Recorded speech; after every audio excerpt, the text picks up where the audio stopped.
This is your UOW update. I'm Jess Feeney.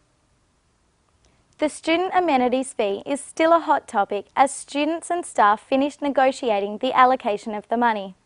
We caught up with the man in charge of the distribution, Chris Grange. I think it's going to actually have a really positive impact on students. You know, there's money going to improve advocacy, legal advice, financial advice. There's money going to improve the social facilities and clubs. So it's all going where it should be going. There are only a very small number of recommendations which weren't taken. The Student Representative Forum wanted to see an emergency loan scheme for students in financial difficulty and recommended that. But we actually already have an emergency loans scheme on the campus, but it obviously reflects that we're not doing a good enough job of letting students know that that facility is already available. The Vice-Chancellor, Paul Wellings, has responded to a Sunday Telegraph article that claimed he wanted the university to be elitist. Professor Wellings says he wants UOW to be elite, but not elitist, in the sense of only accepting wealthy students. In a statement, he says, "I certainly want to elevate the university into the top 1% of the world universities from its current 2% ranking. I think it's critical that we should not become a free-for-all by dropping our standards and accepting as many students as we can. In that regard, you could say that we are aspiring to be elite. It's absolutely essential that we make sure this university remains accessible to students irrespective of their social backgrounds who deserve a place here.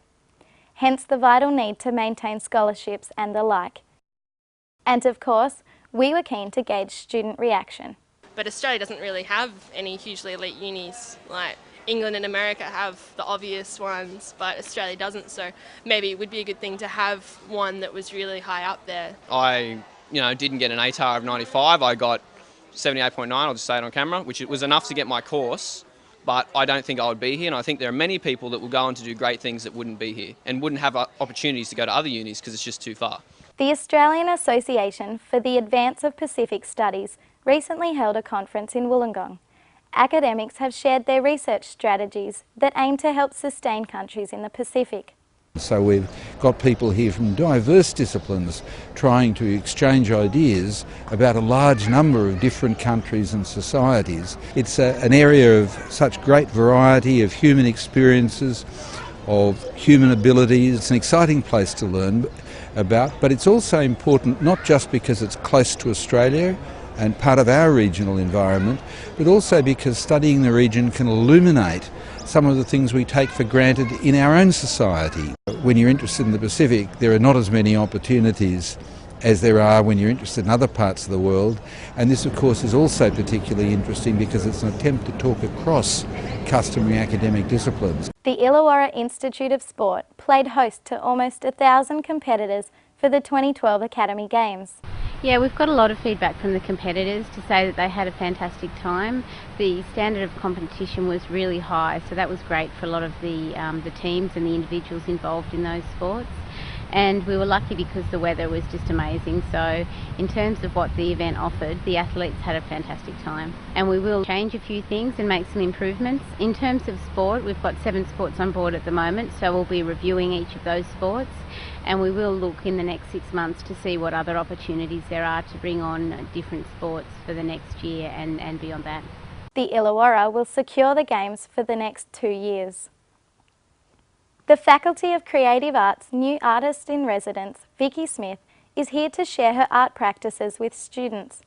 She spoke to UOWTV about the influence for her latest work. Analogue is becoming obsolescent. It's almost as though artists have rushed to use it in its kind of last moments. I just think that there's a rush to replace analogue before I think it's been exhausted, its formal possibilities. I see that as an economic imperative. It's actually driven by the marketplace and profit, and so I see it as entirely political choice to work with the moving image. We'll leave you with some footage from Yacht Club DJs' latest gig at Unibar, recorded for Triple J's live at the Wireless. That's your UOW update. I'm Jess Feeney.